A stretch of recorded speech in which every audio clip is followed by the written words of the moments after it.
Assalamualaikum warahmatullahi wabarakatuh. Bismillahirrahmanirrahim. Wa nastaftihu billadhi huwa khair. Rabbana 'alaika tawakkalna wa ilaika anabna wa ilaikal masir. Wa la haula wa la quwwata illa billahil aliyyil azim. Para hadirin hadirat rahimakumullah, insyaallah sama-sama dirahmati dan dimuliakan oleh Allah Subhanahu wa taala. Para shaimin, shaimat, qaimin, qaimat yang insyaallah sama-sama dirahmati dan dimuliakan oleh Allah Subhanahu wa taala. Sahabat Al-Mukhtar TV yang berbahagia, puji dan syukur kita panjatkan kehadratnya yang senantiasa melimpahkan kepada kita nikmat iman, nikmat Islam, nikmat taufik, nikmat hidayah, nikmat sehat, ta'afiyah, sehingga kita sama-sama alhamdulillah masih tetap istiqamah menjalani ibadah salat tarawih dan ibadah puasa, ibadah membaca Al-Quran, tahajud, salat berjamaah, mengeluarkan zakat dan ibadah-ibadah lainnya. Semoga amal ibadah kita secara keseluruhan diterima, diqabul di sisi Allah Subhanahu wa taala. Sahabat Al-Mukhtar TV yang insyaallah sama-sama dirahmati dan dimuliakan oleh Allah Subhanahu wa taala. Sering kita mendengar kata-kata berkah atau barakah. Ya, apa sih pengertian barakah? Ya, kalau menurut Imam Ghazali radhiyallahu an, barakah adalah ziyadatul khair, yang pengertiannya kebaikan semakin bertambah. Ya. Pengajian kita kultum yang lalu saya sampaikan bahwa rumah yang sering dibacakan Al-Quran, terutama ayat kursi, insyaallah akan mendapat keberkahan. Kemudian makanan juga berkah. Semua rezeki berkah, ya. Kehidupan kita juga mudah-mudahan diberkahi oleh Allah Subhanahu wa taala jika kita senantiasa membaca Al-Quran, khususnya ayat kursi. Ada orang yang menafsirkan berkah atau barakah itu adalah pas-pasan. Maksudnya, ya, lagi kita kepengen beli mobil, terutama mau lebaran nih ya, biar nyantai, mobil baru, pas lagi mempunyai uang, alhamdulillah. Kepengen merehab rumah, pas, alhamdulillah, lagi dapat rezeki. Ya, mau beli baju baru, pakaian buat lebaran, alhamdulillah, pas lagi dapat uang. Itu juga berkah. Artinya pas kepengen ini ada uangnya, pas kepengen itu ada uangnya. Para hadirin yang dimuliakan Allah Subhanahu wa taala, sering kita mendengar juga dalam salat, ya, di waktu tasyahud awal, tasyahud akhir, kita mengucap at-tahiyyatul mubarakah, salam sejahtera yang dipenuhi dengan keberkahan. Mengucap salam juga assalamualaikum warahmatullahi wabarakatuh, salam sejahtera, ya, warahmatullahi, kasih sayang dari Allah, wabarakatuh, dan semoga juga dilimpahkan keberkahan kepada kita semua, amin ya rabbal alamin. Para hadirin sahabat Al-Mukhtar TV yang insyaallah sama-sama dirahmati dan dimuliakan oleh Allah Subhanahu wa taala. Nah, untuk menghindari lawan dari keberkahan ada banyak. Ya, diantaranya adalah mencukur rambut di waktu malam. Itu akan mengurangi keberkahan. Nyapu halaman, nyapu rumah, nyapu ruangan di waktu malam juga akan mengurangi keberkahan. Meninggalkan bejana, piring, periuk, dan lain sebagainya dalam keadaan kotor di waktu malam, kita tunda sampai besok pagi, itu juga akan mengurangi keberkahan. Begitu juga menjahit pakaian, mengancingin pakaian sambil dipakai pakaiannya, dikenakan pakaiannya, itu juga akan mengurangi keberkahan. Berikutnya, menyeru nama orang tua dengan namanya, misalnya Muhammad atau Mahmud. Nah, anak kita misalnya ikut-ikutan seperti orang tua yang memanggil nama ayah kita panggil ayah kita langsung dengan namanya Mahmud. Nah, itu juga mengurangi keberkahan.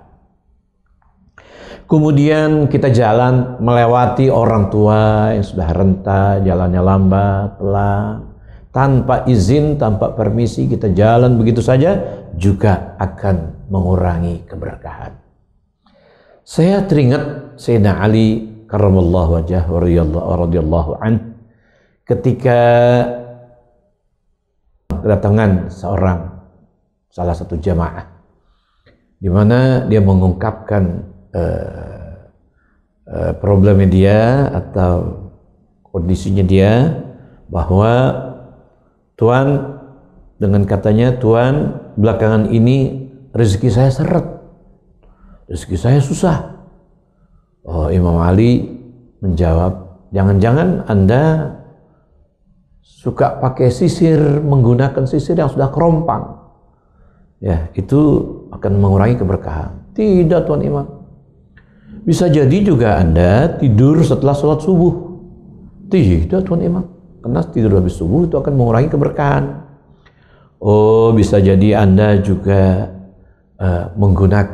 memakai pulpen yang sudah butut. Tidak, Tuan Imam. Imam Ali berpikir sejenak. Akhirnya Imam Ali juga berkata, jangan-jangan Anda tidak berdoa untuk ibu bapak. Betul sekali Tuan Imam. Masya Allah, saya udah lama nggak doakan ibu bapak saya. Imam Ali bilang, tidak mendoakan orang tua atau meninggalkan doa buat orang tua akan mengurangi keberkahan, akan membuat seret rezeki kita. Oleh karenanya, kata Imam Ali, sami'tu Rasulullah sallallahu alaihi wasallam yaqul, saya mendengar Rasulullah sallallahu alaihi wasallam bersabda, tarkud du'a lil walidain adamul barakah. Ya, meninggalkan doa buat ibu bapak akan hilang keberkahan, ya, dan membuat rezeki seret. Oleh karenanya, kata Imam Ali, fala tabkhal walau bidaqiqataini minal waqt ba'da kulli shalah. Oleh karenanya, jangan pelit berdoa buat ibu bapak meskipun hanya 2 menit setiap sesudah sholat. Para hadirin sahabat TV Al-Mukhtar yang sama-sama dimuliakan oleh Allah Subhanahu wa taala. Ada suatu dialog antara zindiq dengan ahlus sunnah. Zindiq artinya orang muslim yang munafik. Dia menampakkan bahwa dia itu muslim, tapi zahirnya itu adalah kafir. Waliyahzubillah ta'ala. Zindiq mengatakan keberkahan itu nggak ada. Kata ahlus sunnah ada. Kata zindiq, kalau memang ada, buktikan. Tolong dibuktikan. Oh, kata ahlus sunnah, baik. Nah, sekarang saya bertanya, apakah Anda tahu kambing? Tahu. Kambing itu berapa banyak kalau melahirkan? 1 sampai 4. Baik. Kemudian ahlus sunnah bertanya lagi kepada zindiq, tahukah Anda anjing? Tahu. Berapa banyak anjing kalau melahirkan? 1 sampai 7. Nah, pertanyaannya, banyakan mana 4 dengan 7? Tentu jawabannya banyakan 7. Tapi yang disembelih setiap saat, bukan setiap hari ya, setiap saat, itu kambing atau anjing? Tentu jawabannya kambing. Orang mau nyate, ya, sate kambing. Orang mau ngesop, sop kambing. Di musim haji, buat bayar dam, sembelih kambing. Buat bayar korban, sembelih kambing. Anak-anak yang diakekahin, sembelih kambing. Kesimpulannya kambing setiap saat atau setiap hari disembelih. Tapi kambing itu lebih banyak daripada anjing. Apa itu namanya? Berkah. Berarti kambing berkah, anjing tidak berkah. Kemudian zindiq bertanya kembali kepada ahlus sunnah, ya, kenapa kambing bisa berkah, anjing tidak berkah? Oh, jawabannya dari ahlus sunnah, karena kambing begitu habis isya langsung tidur. Nanti 2/3 malam dia bangun. Berarti itu dia tahajud, dia istighfar, dia tasbih. Masya Allah. Kok bisa? Allah berfirman dalam Al-Quran, wa im min syai'in illa yusabbihu bihamdi. Semua makhluk Allah, gunung, bumi, langit 7 lapis langit, bumi 7 lapis bumi, gunung, batu, burung, pohon, semua bertasbih. Mana dalilnya? Allah berfirman, wa im min syai'in illa yusabbihu bihamdi. Semua makhluk Allah bertasbih. Walakin la tafqahuna tasbihahum. Hanya Anda, kita tidak paham tasbih yang diucapkan oleh binatang. Kita sangka kambing itu bunyi di waktu malam, itu hanya bunyi begitu saja. Ternyata tasbih, ternyata tahajud, Masya Allah. Kerbau bunyi, itu kita sangka bunyi begitu saja karena dinyamukin atau lain sebagainya, haus atau lapar. Ternyata kerbau itu bertasbih. Ayam sudah keruyuk sebelum kita bangun, Masya Allah. Ternyata ayam bertasbih, ayam tahajud. Kemudian ayam berkokok itu bertasbih. Masya Allah. Nah, kembali ke kambing. Kambing itu bunyi di waktu 2/3 malam. Ternyata dia itu tahajud. Dia bertasbih. Ya. Sehingga kambing itu berkah. Kalau anjing kenapa nggak berkah? Anjing itu setelah isya, dia keliling. Dia gonggong. Menjelang waktu subuh dia tidur. Nah, otomatis menurut pandangan Islam, ya, bahwa anjing ini tidak berkah. Pantas kalau Allah berfirman dalam Al-Quran, wa minal laili fatahajjad bihi nafilatan lak. Dan dari sebagian waktu malam, fatahajjad bihi. Laksanakanlah sholat tahajud, nafilatan lak, sebagai ibadah tambahan buat kita. Asa ayyab'atsaka rabbuka maqaman mahmuda. Semoga Allah akan angkat derajat kita, Allah bangkitkan kita ke tempat yang terpuji, tempat yang mulia.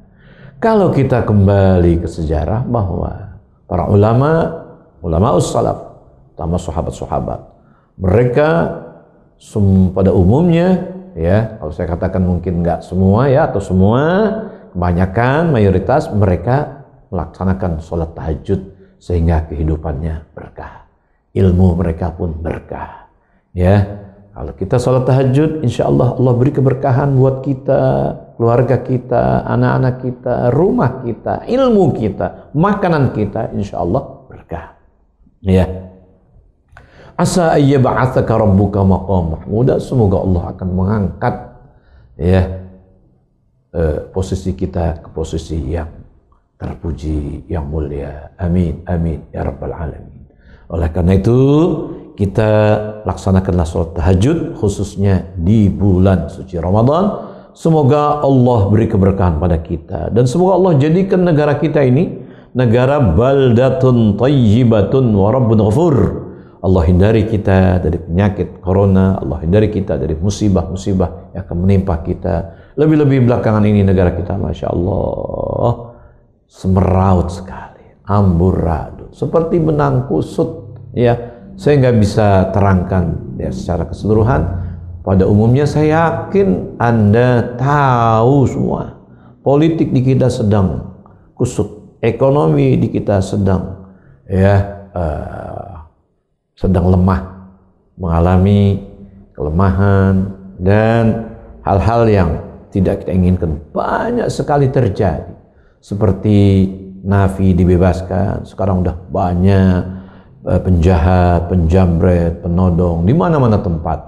Ya, sedangkan orang yang baik-baik di penjara. Nah, inilah bertolak belakang. Mudah-mudahan insyaallah Allah beri kesempatan kepada kita semua, dan orang-orang yang zalim semoga dijauhkan oleh Allah dari kita, bahkan dari negara kita Indonesia. Ya, ini kita berdoa di bulan suci Ramadan yang sebanyak-banyaknya untuk keselamatan kita, keselamatan negara kita, dan keselamatan keluarga kita, khususnya juga umat Islam, muslimin, muslimat, mukminin, mukminat, ya, biar diberi keselamatan oleh Allah Subhanahu wa taala, diberi ketenangan. Barangkali ini yang saya bisa sampaikan. Wa in uridu illa al-islah mastata' wa ma taufiqi illa billah alaihi tawakkaltu wa ilaihi unib. Wassalamu ala man ittaba'al huda.